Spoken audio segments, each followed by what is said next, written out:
Well, I gather information from two sources. The first source is the student himself or herself. I ask them for a resume for the information that they sent to the scholarship people or are planning to send to the scholarship people. The second place that I gather information is from the website of the scholarship or the scholarship organization. It's also important to know what are the criteria that this group might use to make a selection.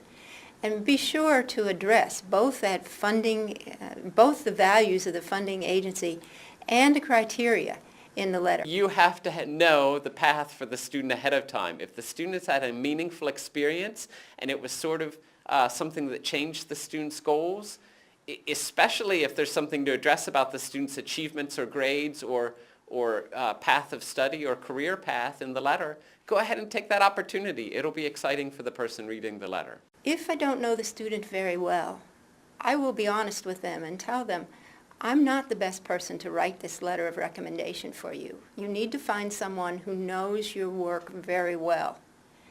If the student is not able to find someone else, I often will say to them, I'm willing to write a letter, but it won't be as strong as a letter from someone who has worked with you directly day in and day out.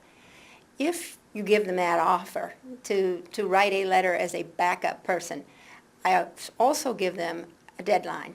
Say, I'm going to need two weeks to write this letter, so make sure you come back to me and let me know with plenty of time to write. Brainstorm with that student. Who are other faculty or staff members that are here on campus that they've interacted with, who perhaps the student has known longer or in a capacity that would more adequately describe and have experiences with those criteria.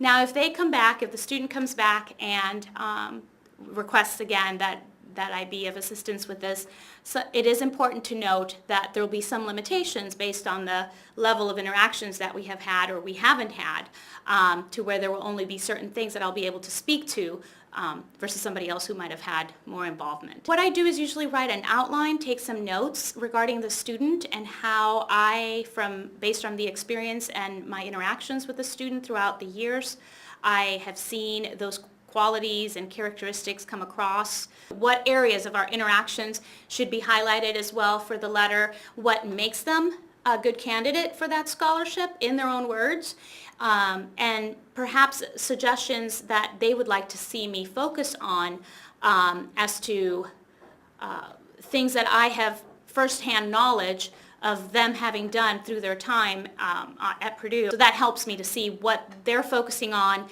Sometimes perhaps there's things that I have forgotten, and sometimes there may be things that I remember that they may not have included as well. Then it is my responsibility to ensure that I can express that in my own words and make sure that I put it within my perspective based on the feedback that they provided.